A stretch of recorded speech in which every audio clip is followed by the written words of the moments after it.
This is KM Wyland, and you are listening to the 617th episode of the Helping Writers Become Authors podcast.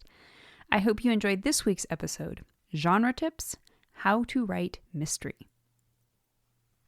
Following closely on the heels of romance, mystery is one of the most popular fiction genres of all time. At its simplest, the genre is a puzzle for audiences and characters to figure out together. At its most complex, mystery offers a deep dive into humanity's most pressing existential questions and threats. Populated by manifold subgenres, mystery offers room for many expressions, but its intelligent and experienced audience expects specific details in its execution. Learning how to write mystery stories is, as it turns out, about so much more than just the facts, ma'am. Mystery can be divided into several categories, including but not limited to thriller, which focuses on the dangerous stakes for the characters caught up in needing to solve the mystery, such as The Fugitive.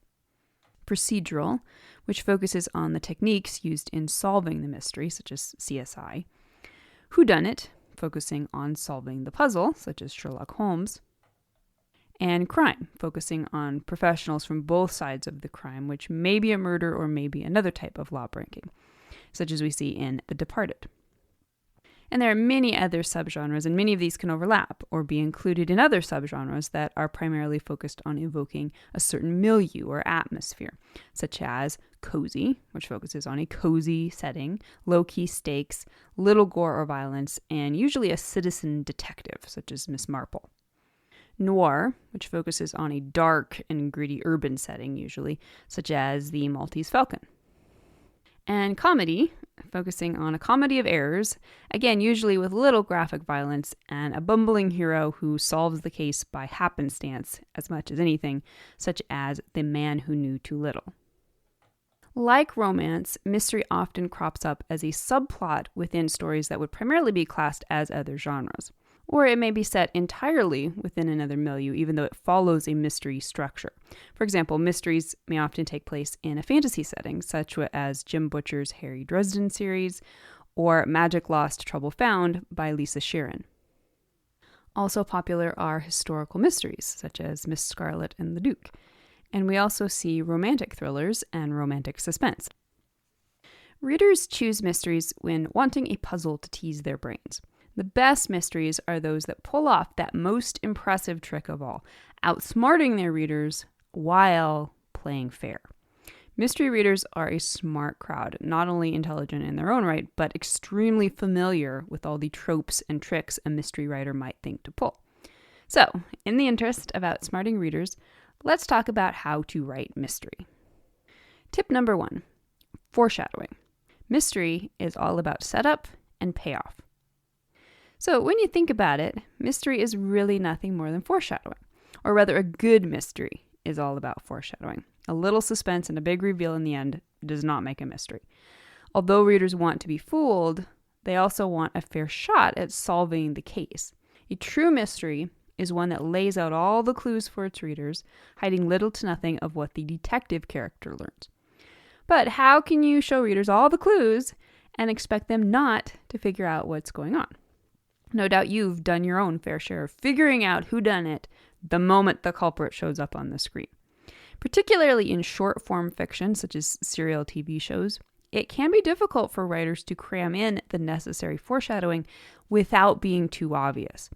In some instances, writers must convey murder, means, and motive all in 45 minutes, while probably sharing time with a personal subplot for at least one of the regular characters.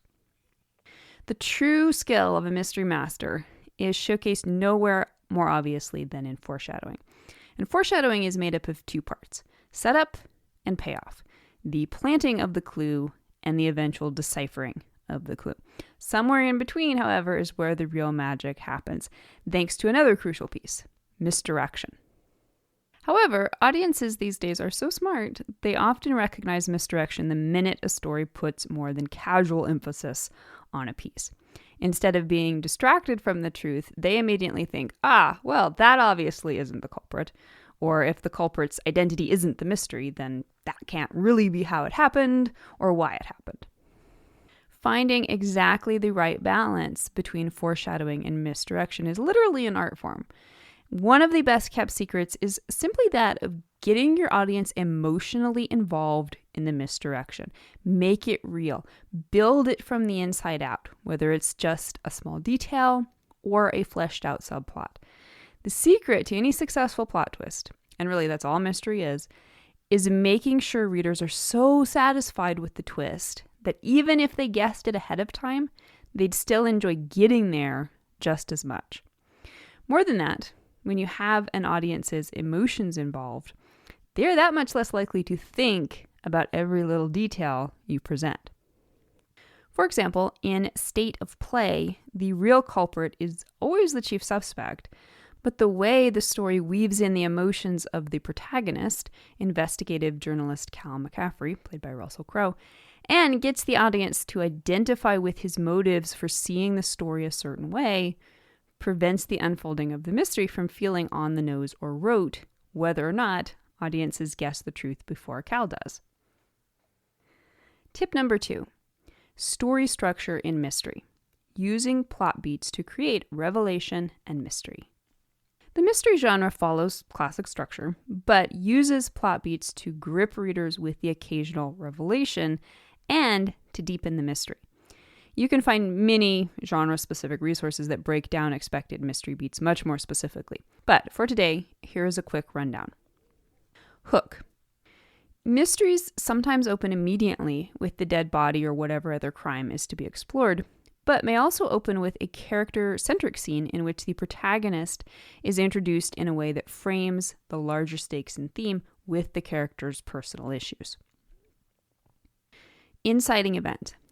If the crime hasn't already taken place, then this is where it happens. If it did take place earlier, this is usually where the detective character will become aware of the case in some way, either by being assigned to it in a professional capacity or by being drawn into it for personal reasons. For example, she is targeted or the victim was a friend. First plot point. Symbolically, this is the door of no return. In a mystery, this means the stakes become personal and or irrevocable for the protagonist.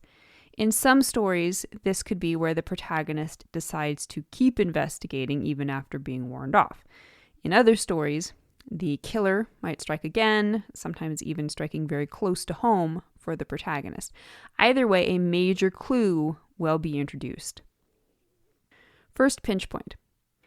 Pinch points emphasize the antagonistic force's threat and what is at stake for the main characters. In mysteries in which the killer is aware of the protagonist, this beat might include an attempt from the killer to warn the protagonist off the case. In other stories, the threat might be more existential, either because something is discovered that causes the protagonist to question himself or his own motives or methods, or because some horrible new clue escalates the stakes. Midpoint. The midpoint, or second plot point, is always a moment of truth. And in a mystery, this revelation can be quite literal. The protagonist discovers the biggest clue yet, something that completely changes the case. The protagonist's understanding of this truth is not yet complete, however. The truth is still obscured by things the protagonist does not understand, both within the plot and the theme. Second pinch point. The stakes ramp up still more. If the story includes personal stakes for the protagonist, for example, her own safety, the safety of her loved ones, professional integrity, etc., then those will be emphasized here. In stories with a more distant perspective, in which the protagonist is operating mostly on a professional level, the stakes will be primarily about the mystery. Something happens that obstructs the investigation or seems to put the culprit out of reach. Third plot point. Traditionally, this turning point into the third act is the moment when all is lost. Even relatively low-key mysteries may see the third plot point turning them into comparatively dark territory. For example, the protagonist or someone important is kidnapped. Often, another crime will be committed here, one just as dramatic or more so than the original crime. The detective will have personal doubts about being able to successfully solve the mystery. However, the events here will provide the clues necessary for the protagonist to find the culprit in subsequent scenes. Climax. The protagonist will identify and probably come face to face with the culprit. In some stories, this can be quite exciting and violent. In others, it can unwind in the classic scene in which the detective gathers all the suspects into the same room and explains his investigation. And in other stories, the actual apprehension of the culprit can be relatively low-key. And resolution. If the story opened with a frame of the protagonist's personal life, the resolution will bring that full circle. If not, there may be a scene in which the victims of the crime are afforded a cathartic moment.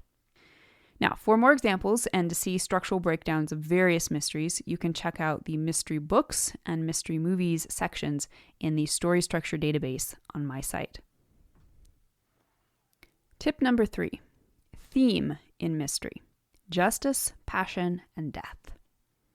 Like all specific genres, mystery offers up its own inherent themes. Because mysteries are ultimately about figuring out a puzzle and seeing beyond the obvious, perspective is often a major theme, as John Truby notes in the introduction to his new book, The Anatomy of Genres. Justice is another ubiquitous theme.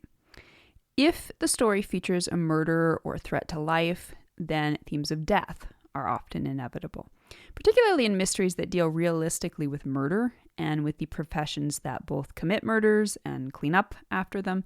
The opportunity is there to go deep with existential questions about the truths of life and death and the ambivalent nature of man. Passion, greed, and any number of other possible motivations for committing a crime can also be explored. Understanding the character arc of not just the protagonist, but also the culprit and the victim can give you solid ideas of integral themes you can explore in your own mystery. For example, Dennis Lehane's Mystic River goes deep in exploring themes of friendship, loyalty, and guilt in a story about 3 childhood friends: the father of a murdered daughter, the investigating cop, and the suspect who was himself the victim of a horrific crime when he was young. Tip number 4, characters in mystery. The characters should be able to stand without the mystery, because the mystery can't stand without the characters. Although the puzzle is the point in a mystery story, it shouldn't be the story. What audiences truly want from the experience of a mystery story is the opportunity to experience how realistic and entertaining characters engage with the puzzle, its catalyst, and its consequences. For my money, the most important rule of thumb for how to write mystery is simple. The characters should be able to stand without the mystery. In other words, your characters should be so interesting, audiences would want to engage with them, even if the mystery turns out to be easily solvable. Now, this doesn't mean the mystery should be relegated to a subplot in your characters' personal lives, but it does mean the characters and their development should be strong enough to grip readers. Whether your story is funny and entertaining or dark and fascinating, readers should be hooked by your characters much more than the twists and turns of your foreshadowings, setups, and payoffs. For example, the recent Netflix romp Glass Onion dazzles audiences with interesting characters and entertaining scenarios that keep their attention regardless of how quickly they identify the true culprit. And tip number 5. Characters in mystery, character arcs can be either change arcs or flat arcs. A common question I receive about character arcs is what kind of character does, and then they'll name a specific detective character, have. Usually in these instances, the confusion arises because the character in question isn't arcing, and this is because flat arcs are extremely common in the mystery genre. However, this does not mean the story has no arc. A flat arc indicates a character who has already integrated and therefore acts upon the story's primary truth, and who impacts the world and characters around her via that truth. Strictly speaking, this will be a thematic truth. For example, justice is important, but not always clear-cut. However, in mysteries that don't go deep with their thematic exploration, this truth might be conveyed simply in that the flat arc protagonist has the strongest moral compass of anyone within the story. Writing a mystery with a flat arc protagonist is popular because it allows the story to focus most of its attention on the complications of the plot. However, it's also entirely possible a mystery may feature a change arc, in which the protagonist's personal view of the world alters dramatically by the end of the story. This might be a positive change arc, in which the protagonist moves out of a more limited or lie-based perspective into a more expansive truth. Or it might be a negative change arc, in which the protagonist moves into an even more constrained and limiting perspective of the world. For an example of a flat arc, in Sir Terry Pratchett's mystery fantasy, Feet of Clay, forthright police investigator Captain Carrot's steadfast flat arc belief in the rights of all sentient beings not only allows him to solve the mystery, but to positively impact the prejudices of others about the golems who everyone believes are mindless killers. In a way, all novels are mysteries, since the primary question all fiction wants readers to ask is, what's going to happen? The mystery genre takes it all up a notch by leading audiences on an intricate dance of clues, misdirection, and ultimately a deep exploration of the human psyche. So stay tuned. Next week, we will talk about literary fiction. And in the meantime, I hope you will stop by the site and tell me your opinion. Have you ever written in the mystery genre? What are your thoughts on how to write mystery? If you'd like to be part of the word player community over on my site and join in the conversation on this subject, be sure to stop by the website at helpingwritersbecomeauthors.com. You can always find a transcript of the most recent podcast and add your voice to the discussion by visiting the first post on the site's homepage. And don't forget that if you're looking for an older post, you can always find those by putting the podcast title in the search field at the top of the right-hand column.